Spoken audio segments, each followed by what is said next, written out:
आकाशवाणी रांची से प्रस्तुत है प्रादेशिक समाचार।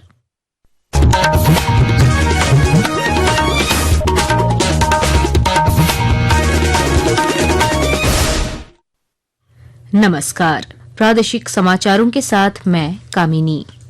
राज्यसभा ने ऑनलाइन गेमिंग संवर्धन और विनियमन विधेयक 2025 पर विचार करने और पारित करने के लिए उठाया।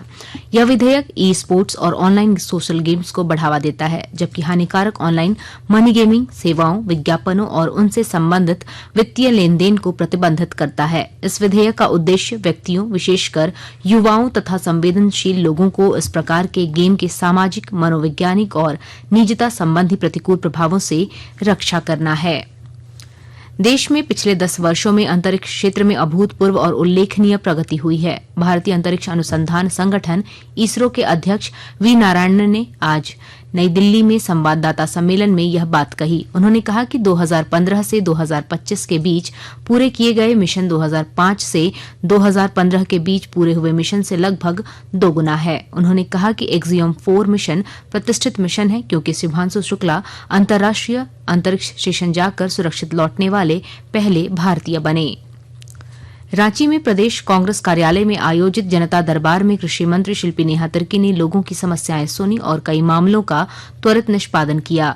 मौके पर उन्होंने कहा कि राज्य में यूरिया की सप्लाई बढ़ाई जाएगी और कालाबाजारी करने वाले दुकानदारों के खिलाफ सख्त कार्रवाई करते हुए उनके लाइसेंस रद्द कर दिए जाएंगे। साथ ही मंत्री ने अतिवृष्टि से प्रभावित किसानों से नुकसान का ब्यौरा अंचल अधिकारियों को देने की अपील की, ताकि उन्हें शीघ्र राहत मिल सके।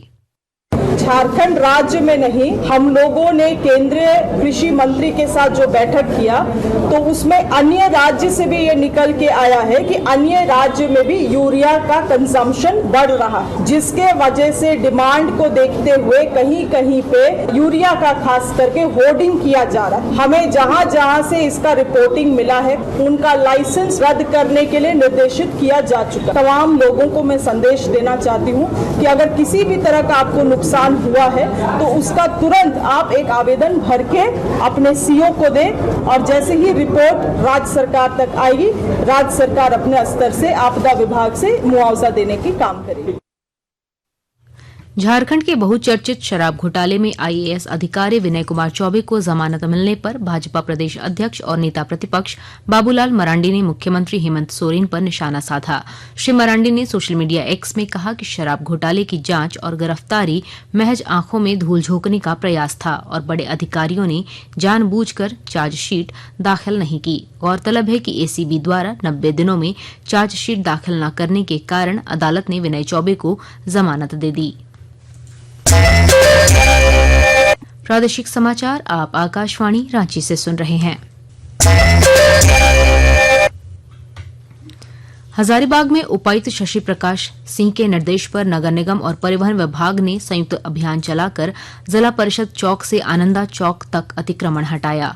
नगर आयुक्त योगेंद्र प्रसाद निगम ने कहा कि अतिक्रमण से यातायात व्यवस्था प्रभावित हो रही थी और दुकानदारों को स्वतः अतिक्रमण हटाने का निर्देश दिया गया है। स्थानीय लोगों ने इस कार्रवाई का विरोध करते हुए जिला प्रशासन से दुकानदारों के लिए निश्चित जगह उपलब्ध कराने की मांग की। कोडरमा जिले में स्कूलों में स्वच्छता और हरित वातावरण को बढ़ावा देने के लिए केंद्र सरकार की ओर से महत्वाकांक्षी योजना शुरू की गई है। विस्तृत ब्यौरा दे रहे हैं हमारे कोडरमा संवाददाता। स्कूलों की स्वच्छता और हरित वातावरण को लेकर केंद्र सरकार की महत्वाकांक्षी योजना शुरू की गई है। शिक्षा मंत्रालय की ओर से स्वच्छ और हरित विद्यालय रेटिंग के तहत जिले के प्रत्येक विद्यालय को 30 सितंबर तक मूल्यांकन करना होगा। इसके लिए मोबाइल ऐप और पोर्टल की सुविधा उपलब्ध करा दी गई है। स्कूलों का मूल्यांकन 60 संकेतकों के आधार पर किया जाएगा। इनमें जल शौचालय, संचालन, अनुश्रवण, व्यवहार परिवर्तन, क्षमता निर्माण और मिशन लाइफ जैसी गतिविधियां शामिल होंगी। पंजीकरण की अंतिम तिथि 30 सितंबर निर्धारित की गई है। गजेंद्र बिहारी सिन्हा, आकाशवाणी समाचार, कोडरमा। झारखंड की प्रसिद्ध हॉकी खिलाड़ी और अनुभवी मिडफील्डर सलीमा टेटे को आज चीन के हांगचाओ में 5 से 14 सितंबर तक होने वाले एशिया कप के लिए 20 सदस्यीय भारतीय महिला हॉकी टीम की कप्तान नियुक्त किया गया है। इस टूर्नामेंट की विजेता टीम को 2026 के अंतर्राष्ट्रीय हॉकी महासंघ FIH महिला हॉकी विश्व कप में सीधे प्रवेश मिलेगा। इसके साथ ही आकाशवाणी रांची से प्रादेशिक समाचार का ये बुलेटिन समाप्त हुआ।